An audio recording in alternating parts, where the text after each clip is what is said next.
Hi, my name is Muhammad Abdul Rafi Sheikh, and this video will be covering question 1 of my AS portfolio's Creative Critical Reflections. Specifically, the question asks, how does your product use or challenge conventions, and how does it represent social groups or issues? Now, my product is a film opening titled A Father's Affection. I worked on it with my partner, Aiza Adnan. This is her, and this is me. Now, our story follows a teen girl as she suffers from physical and mental abuse, mainly at the hands of her father. Now, keeping in mind this story, we thought the genre that best suits it is drama thriller. And with the limited amount of characters we had in the opening, our key representations were of age and gender. Let's get into this.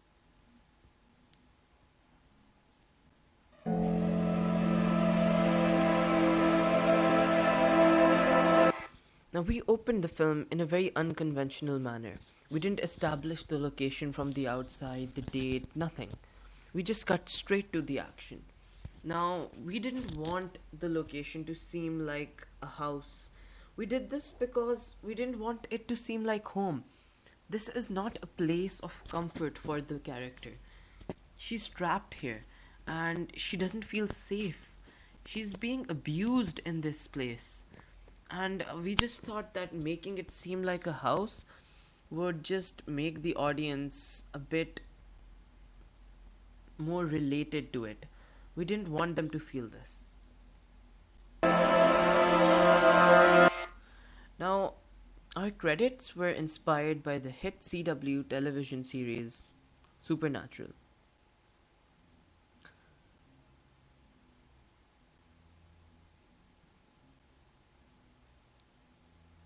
You can see how they just appear in white and then fade out. And this is what we went for. Although in this it was in the middle of the frame, and in our project we chose the side of the frame.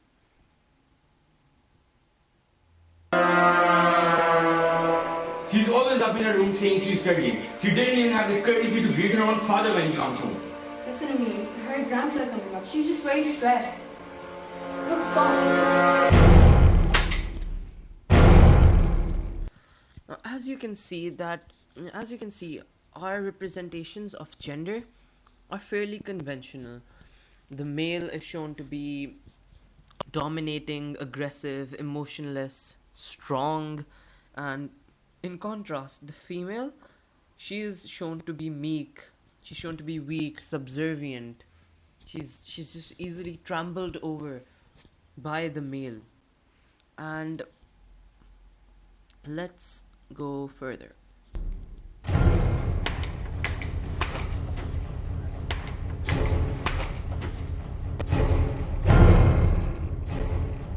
Now here you can see that we've used some shaky footage. Now this is to get the audience in the mind of the main character, and it increases the stress of the situation, the intensity of it. We want to show that the character is panicking and that she's uncertain, she's unsure of what's going to happen and of what is happening. So using shaky footage was just another way to show the audience rather than, just stating it or showing it.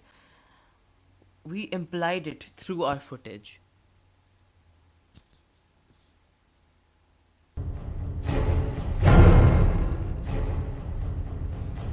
Now, here we chose to adapt Quentin Tarantino's famous crash zoom. Now, this is done to provide very quick focus to a very specific thing. In our case, it was this doorknob.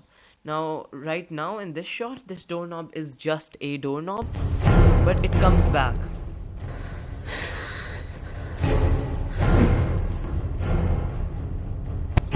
Now here we show a flashback and we color graded this scene a bit differently so that the audience knows that yes, this is indeed not present day.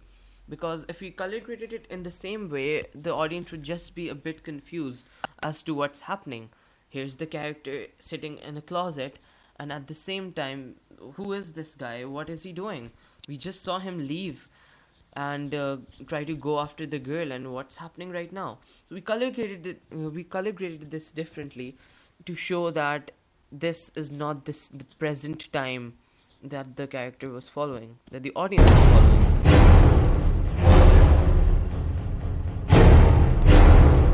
Again, the abusive father is just shown to be dominating over the female. He just pushes her aside like she's nothing, and she takes it. She's unable to stop him.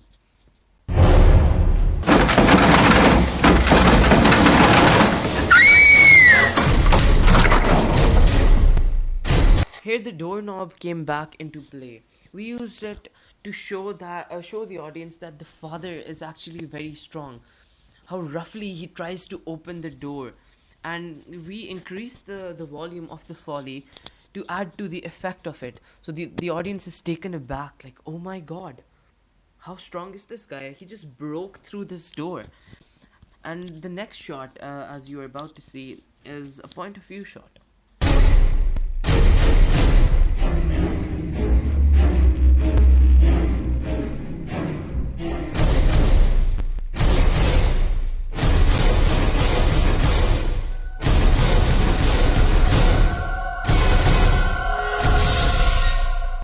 Now, this was inspired by the hit video game Far Cry.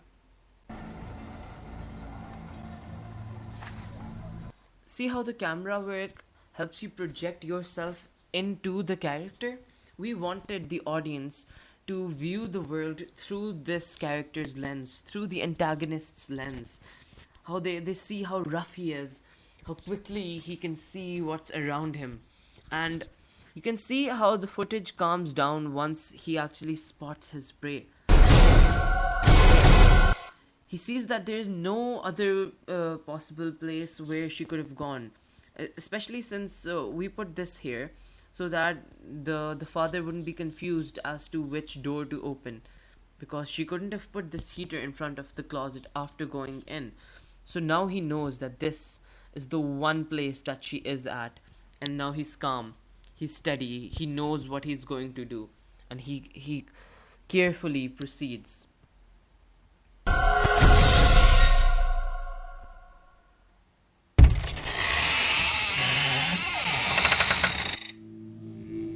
Now, this was our second point of view shot, and when you juxtapose the father's point of view and the daughter's point of view, it's quite interesting, as the daughter is shown to be trembling and shaking, whilst the father, he's sure of what he's doing, but he's just looking for his daughter. He's aggressively throwing the blanket off the bed, like hunching down under the bed. He's sure that he wants to find his daughter.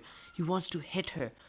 And the way we showed action was quite interesting, because since the theme we chose was domestic abuse, which is a very real issue, we didn't want to shy away from the action, because it is a very real thing that millions have to suffer through.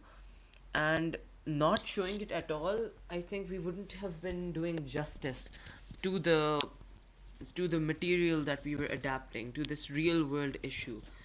And at the same time, if we showed too much, we would have actually kind of alienated the audience, because no father is going to come in and fly kick his daughter. It's just going to be something like a slap, and which is exactly what we showed.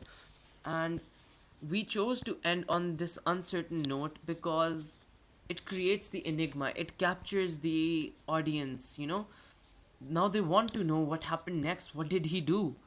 Now, if this film would go on, I don't think we would have shown him just beating her up.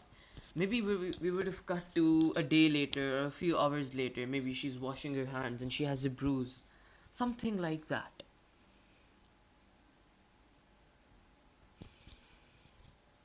Now, our fast paced editing and loud music helped adhere to the conventions of the thriller genre, and using this pumped up the audience, and the mundane actions seemed more intense and exaggerated, and they felt like they had more of an impact.